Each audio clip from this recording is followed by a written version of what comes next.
A toda la República Dominicana, buenas tardes al equipo de esta La Bomba de la Tarde.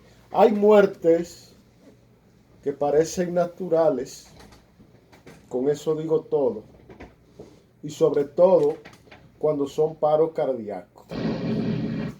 Antes de iniciar mi comentario, esa señora, ella lo que sabe de farándula. El otro día yo cometí un desliz aquí en decir que ella no había leído libros, pero de comunicación y de política ella no ha leído nada. Si el presidente emitió una carta la semana pasada desligándose de todas las acciones del Ministerio Público y pidiéndole al Ministerio Público que actúe con justicia, pero con prudencia y sin circo, ¿cómo es posible que la vocera del gobierno ayer estuviera tuiteando? Ella no se debe al chévere night que ella hace toda la noche. Ella se debe a la vocería del gobierno. Por lo tanto, Milagro Germán no debió escribir ese tuit del día de ayer. Déjate demostrar o déjate mostrar tu ineptitud como vocera del gobierno.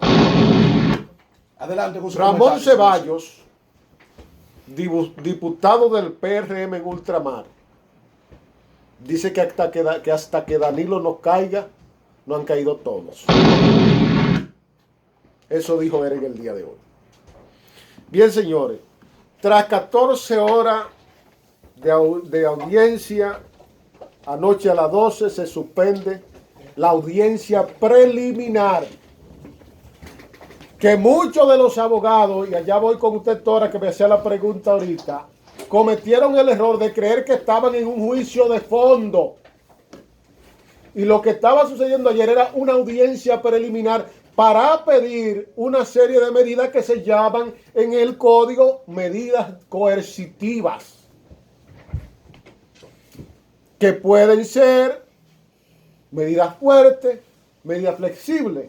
La más fuerte de todas es la prisión preventiva. Siendo las 11:53 de la noche, yo me pregunté, ¿estaré perdiendo el tiempo o sumando más experiencia a mi capacidad como abogado? Ya que se trata de una audiencia preliminar en donde solo el juez dictará medida de coerción y otro tribunal es quien tiene que analizar, juzgar el fondo y dictar sentencia. Y digo perdiendo el tiempo porque esas mismas horas en vilo las viví con el caso de Félix Bautista, para después tener que conformarme con una sentencia irrevocable de la cosa irrevocablemente juzgada. Pero te dice que es un círculo que perfectamente, descargándolo para que este pasara al disfrute de sus millones como si fuese un premio Nobel de emprendimiento económico o el milagro económico de las últimas décadas en toda América Latina.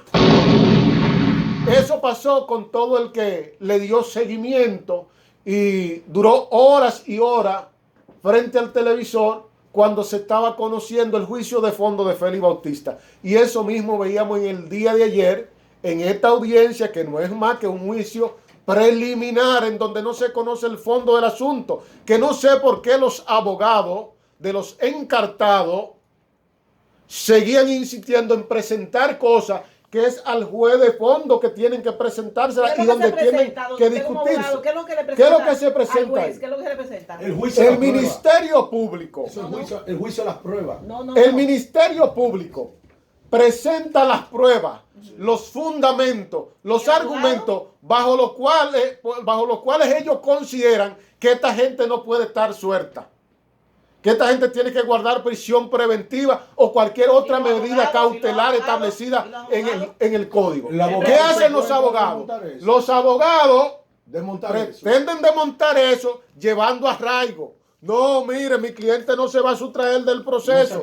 Ya mi cliente no tiene nada que destruir.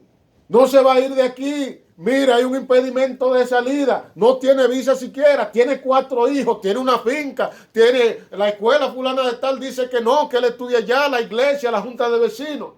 Esos son los arraigos que presentan los abogados para que ese juez de atención permanente en ese juicio preliminar entonces diga, bueno, vamos a mandarlo a prisión domiciliaria con la medida de que debe presentarse cada vez que el Ministerio Público lo requiera, hasta que se inicie el juicio de fondo, que ahí entonces donde ese tribunal, colegiado o no, decide bajo qué condiciones, bajo cuáles medidas vas a seguir conociendo el proceso. Doctor, cuando el magistrado Vargas le decía, resumen, por favor, ¿por qué le dio varios boches?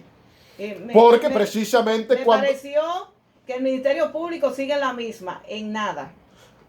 Cuando está aplicando el mismo librito de Odebrecht y otros casos, como usted dice. Cuando le dice resumen, es porque él entiende que le están presentando cosas que él no tiene que conocer. Entonces, no es el Ministerio Público la justicia. La justicia son los jueces que deciden en un juicio de fondo. En la República Dominicana, la justicia, en manos de ciertos jueces, es cuero, prostituta, ciega, sorda, ante los reclamos de una sociedad que ante las pruebas visuales que la ha visto y vivido todo el vivo, ojalá esa justicia no siga tan promiscua en su complicidad con la impunidad y el compromiso con la corrupción.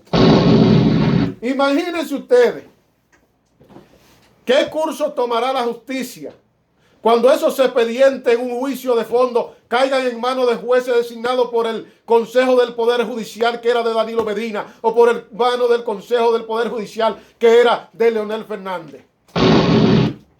Sus ex compañeros de partido, hoy jueces, que le deben gratitud a su cargo.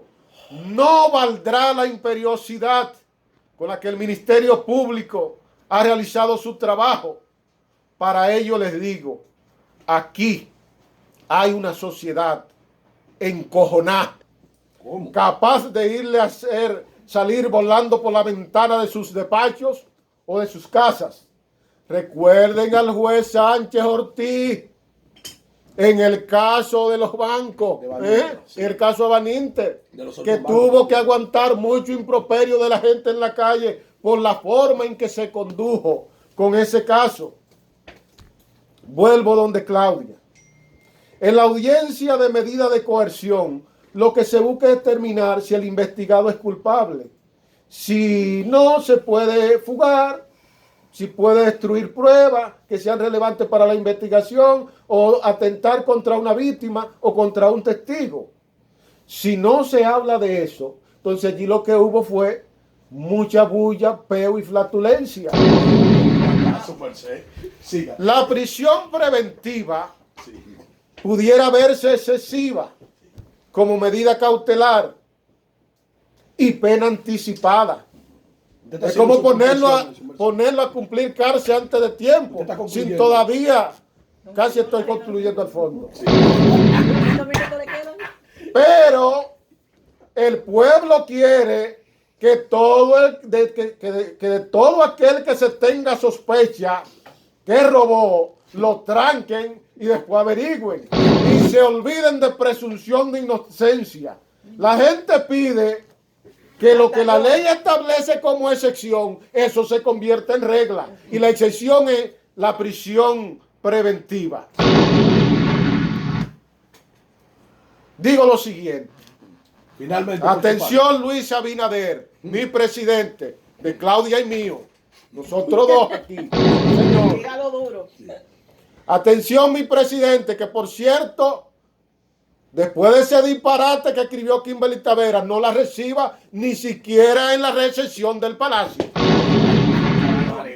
Ella dijo que lleva la carta de renuncia. Ella dijo que le entregó la carta a él. Atención, Luis Abinader. Sí, ella esperaba que no se... Hay que tener ojo de águila para ver el derrotero que han de tomar los acontecimientos.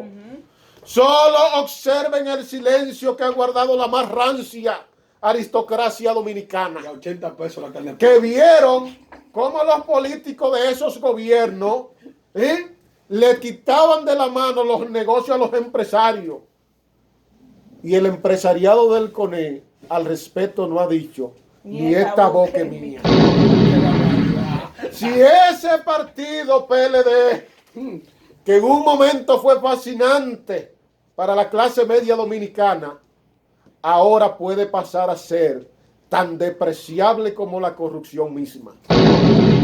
Antes el país se dividía en PLD y corrupto. Y ahora, De comprobarse todas las imputaciones que se le imputa a la mafia antipulpo, ahora se divide en mafia, banda de asaltantes de Estado y los demás. Somos los que aspiramos a una sociedad con niveles de decencia, pulcritud y honestidad. Concluyo, Alfredo. concluye. Pasando los célebres 100 días de Luis Abinader, a los corruptos les ha tocado definitivamente morder el polvo de la justicia. Qué barbaridad. Es lamentable que haya un cadáver Ay, sí. en el camino, Pobre César. y no un cadáver político que debió ser un cadáver político, sino el de un hombre que si tomamos o tomaríamos las declaraciones de su hijo al Ministerio Público, podemos colegir que decidió inmolarse antes que quedar como un delator, tirapalante o traidor. Advierto al presidente una vez más, Sí. servirse de ingentes informaciones, tenga oído en todas partes, porque aquí hay gente que tiene la habilidad de actuar en la sombra y lo hace taimado, amoral, cínico, demoníaco, maquiavélico, cruel, reptil, artero, frío, siniestro, Ya. intrigante, Ya. serpiente enrocada y maestro de la doblez sin inmutarse.